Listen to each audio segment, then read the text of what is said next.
Et parmi les pires choses qui viennent annuler ou diminuer la pureté de la foi du serviteur, il y a l'hypocrisie.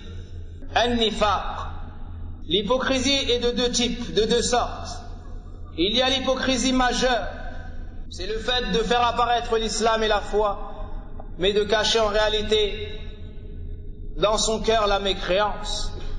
Puis il y a l'hypocrisie mineure. Ça n'est pas celle qui fait sortir la personne de l'islam, mais c'est celui qui fait apparaître une chose, un bon comportement de noble caractère, mais en réalité cache le contraire. Omar ibn al-Khattab radiallahu anhu nous dit, le messager d'Allah sallallahu alayhi wa sallam a dit, la chose que je redoute le plus pour ma communauté, tout hypocrite qui sera éloquent, tout hypocrite qui s'exprimera bien. Al-Munawi rahimahullah ta'ala a expliqué cela en disant, c'est-à-dire qu'il aura de la science, qu'il sera éloquent et s'exprimera bien, mais il sera ignorant de cœur, il sera ignorant dans l'action. Donc cette science ne sera pas en conformité avec ce qui habite son cœur, ne découlera pas, ne sera pas vue dans ses actions. C'est une personne qui critique les gens, c'est une personne qui critique les gens et qui suit les défauts des gens.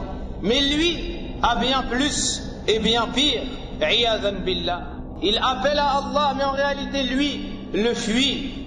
L'imam al-Hassan al-Basri rahimahullah ta'ala nous dit, ne redoute l'hypocrisie qu'un vrai croyant. C'est pour cela que Abu Mulaika rahimahullah ta'ala, un des tabi'in, nous dit, j'ai rencontré une trentaine de personnes parmi les compagnons du prophète sallallahu alayhi wa sallam.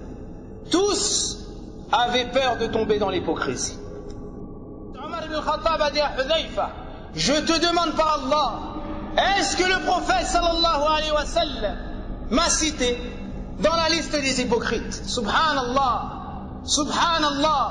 Omar ibn al-Khattab radiallahu anhu qui demande à Hudhayfa, alors qu'il est meilleur que Hudhayfa, est-ce que je fais partie des hypocrites? Il lui a dit non, je ne fais pas partie des hypocrites. Et sans aucun doute, Omar ibn al-Khattab ne fait pas partie des hypocrites. Et dans Surat At-Tawbah, le repenti, de nombreux versets sont venus dévoiler les caractéristiques des hypocrites. Au point, Ibn al-Qayyim rahimahullah ta'ala nous dit, il s'en est fallu de peu pour que tout le Coran traite de ce sujet. Parmi leurs caractéristiques, ils sont malades. Ils ont une maladie dans le cœur. Ils ont une maladie dans le cœur. Cette maladie, c'est le doute.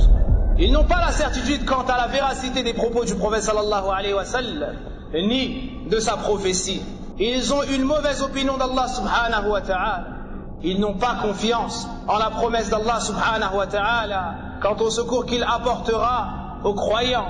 Ils n'ont pas foi en la promesse du messager d'Allah sallallahu alayhi wa sallam. Parmi leurs caractéristiques les plus évidentes, la traîtrise, la trahison et le fait de ruser. Et ils essayent de tromper les croyants. Mais en réalité, ils ne se font du mal qu'à eux-mêmes. Parmi leurs caractéristiques, ce sont des gens hautains, ce sont des gens orgueilleux. Parmi leurs caractéristiques les plus évidentes, ils appellent les gens vers le mal et ils obstruent le chemin qui mène vers le bien.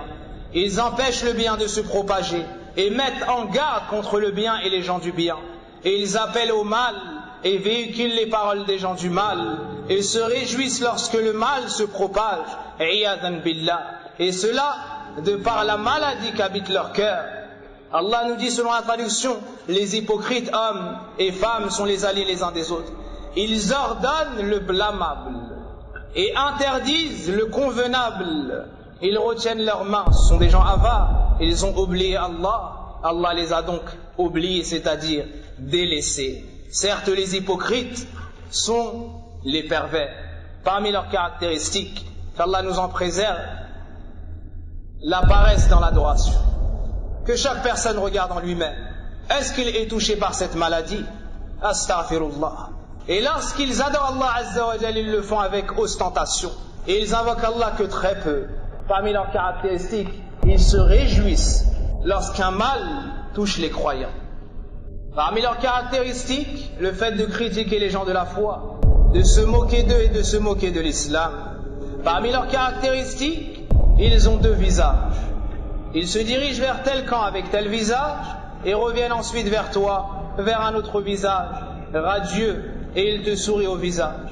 Alors qu'auparavant, il était dans une autre discussion qui visait à te nuire. Et avant cela, Allah Azza wa Jalla dit dans le Coran, et lorsqu'ils rencontrent les croyants, ils disent nous croyons. Et lorsqu'ils repartent auprès des leurs parmi les shayatines, ils disent nous sommes avec vous, nous ne faisons que nous moquer d'eux. Hakada. C'est ainsi que sont les hypocrites. Parmi leurs caractéristiques, ils font sortir la prière de son temps. Ibn al-Qayyim rahimahullah ta'ala nous dit ils retardent la prière.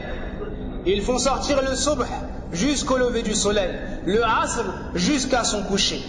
Puis, ils s'empressent de prier cette prière comme le corbeau picore. Et parmi leurs caractéristiques, le fait de délaisser la prière en groupe à la mosquée. Abdullah ibn Mas'ud nous dit, celui qui espère rencontrer demain Allah avec la foi, qu'il préserve cette prière où on l'y appelle, c'est-à-dire à la mosquée. À la fin de ce texte, il dit, et à mon époque, c'est-à-dire à l'époque des compagnons, personne ne délaissait la prière en groupe, si ce n'est un hypocrite qui était connu pour son hypocrisie. Et lorsque la personne était malade, elle était portée et soutenue par deux personnes pour le faire rentrer dans la mosquée, ensuite entre les rangs des musulmans. Certes, les hypocrites seront au plus profond de l'enfer. Allah subhanahu wa ta'ala nous préserve de toutes ces mauvaises qualités, de toutes ces mauvaises caractéristiques.